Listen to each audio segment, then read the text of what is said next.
नमस्कार दोस्तों, स्वागत है आप सभी का स्मार्ट स्टडी विथ प्रमीला में। आज हम लोग प्राचीन भारत के इतिहास के महत्वपूर्ण चरण और पाषाण काल के लास्ट चरण के बारे में जानेंगे, जिसे नवपाषाण काल के नाम से जाना जाता है।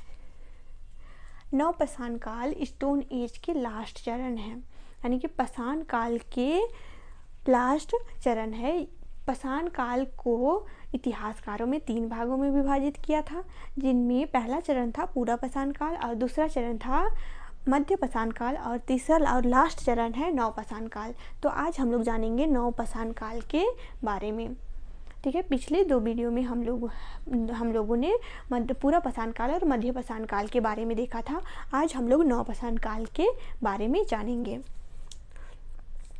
तो नवपाषाण काल यह मानव इतिहास का वह समय था जब मनुष्य पहली बार कृषि करना शुरू किया और पशुपालन करना शुरू किया और अस्थायी जीवन जीना शुरू किया। यानी कि नवपाषाण काल वह समय था जब मनुष्य ने पहली बार कृषि करना शुरू किया और अस्थायी रूप से जीवन जीना शुरू किया, पशुपालन करना शुरू किया। इसी कारण नवपाषाण काल के मानव सभ्यता के विकास का एक महत्वपूर्ण चरण माना जाता है। इसी कारण नवपाषाण काल को मानव इतिहास के विकास का एक महत्वपूर्ण चरण के रूप में माना जाता है। ठीक है, अब हम लोग देखेंगे नवपाषाण काल का समय। नवपाषाण काल का समय, वो भी भारत में। नवपाषाण का समय भारत में लगभग 7000 ईसा पूर्व से नवपाषाण काल का समय 7000 ईसा पूर्व से 2000 ईसा पूर्व तक माना जाता है।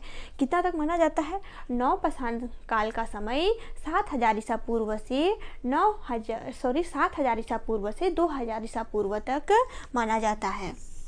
7000 ईसा पूर्व से 9000 ईसा पूर्व तक माना जाता है।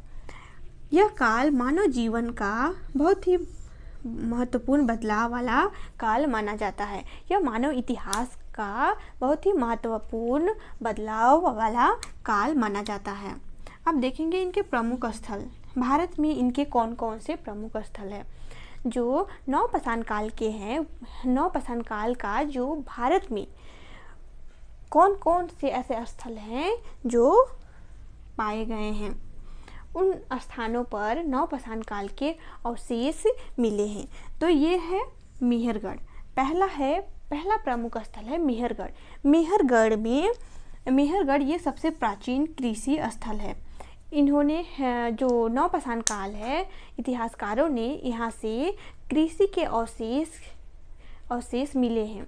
ठीक है, नवपाषाण काल में कृषि के अवशेष मिले हैं और यह सबसे प्राचीन कृषि स्थल के रूप में माना जाता है। अब देखिए दूसरा बुर्ज-होम। दूसरा प्रमुख स्थल है नवपाषाण काल का, दूसरा प्रमुख स्थल है बुर्ज-होम।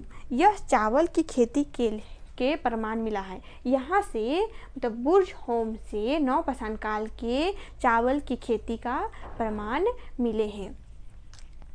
आप देखेंगे मुख्य विशेषताएं। नवपाषाण काल के क्या क्या मुख्य विशेषताएं हैं, यह देखेंगे कि नवपाषाण काल के क्या क्या मुख्य विशेषताएं हैं। तो नवपाषाण काल की क्या क्या मुख्य विशेषताएं हैं, तो नवपाषाण काल के प्रमुख और पहला मुख्य विशेषताएं हैं कृषि की शुरुआत। ये मानी जाती है कृषि की शुरुआत, ये नवपाषाण काल की मुख्य विशेषताएं मानी जाती है। कृषि की शुरुआत मुख्य रूप से नवपाषाण काल में ही वास्तविक रूप से किया गया था, और ये फसल थी गेहूं, जौ और धान का फसल उगाते थे नवपाषाण काल के लोग। कृषि की शुरुआत होने से नवपाषाण काल में क्या हुआ? ठीक है, कृषि की शुरुआत में नवपाषाण काल से ये हुआ कि लोग एक जगह अस्थायी रूप से जीवन जीना शुरू किया। जैसे कि कृषि को तैयार होने में लगभग 3 से 5 महीने लग जाते हैं। तो इसी 3 से 5 महीने के समय ने नवपाषाण काल के लोगों को एक जगह अस्थायी रूप से जीवन जीने के लिए प्रेरित किया। जैसे नवपाषाण जैसे कृषि की शुरुआत हुई, तो कृषि की शुरुआत लोगों ने कृषि करना शुरू किया, तो उसमें क्या हुआ कि 3 से 4 महीने 5 महीने लग जाते थे कृषि को तैयार होने में। तो 3 से 4 महीने लग जाते थे, तो इसलिए लोगों को एक जगह अस्थायी रूप से रहना पड़ा। और देखेंगे पशुपालन।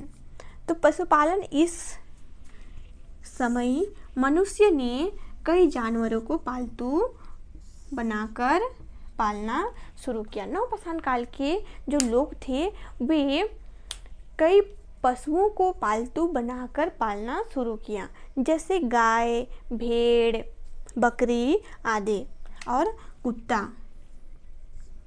गाय, भेड़, बकरी और कुत्ता को नवपाषाण काल के लोग पालतू बनाकर अपने साथ रखना शुरू किया।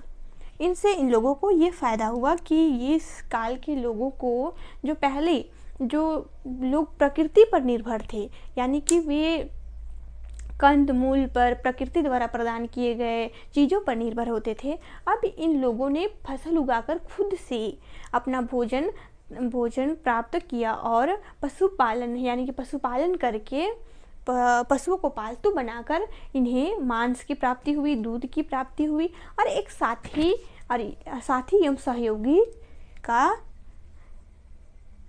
एक साथी के रूप में कुत्ता है। ठीक है, तो कुत्ता एक मनुष्य को एक साथी के रूप में साथ दिया मनुष्य का। ठीक है, और मुख्य रूप से जो पशुओं का था वो पशुओं को पालना शुरू किया, तो लोग एक जगह से दूसरे जगह सामान ले जाने के लिए भी पशुओं का सहयोग लेते थे और वे मांस के लिए भी पशुओं को पालना शुरू किया और अपने सहयोगी के रूप में भी पालना शुरू किए। यानी कि जब कुत्ता को पालतू बनाना शुरू किया तो लोगों को कहीं से भी बड़े जानवरों या फिर कोई भी जंगली जानवर होते थे उनसे लोगों को सुरक्षा प्रदान हुई। अब देखेंगे अस्थायी जीवन। तीसरी मुख्य विशेषताएं हैं नवपाषाण काल की अस्थायी जीवन। अब मनुष्य ने गुफाओं में नहीं रहते थे, यानी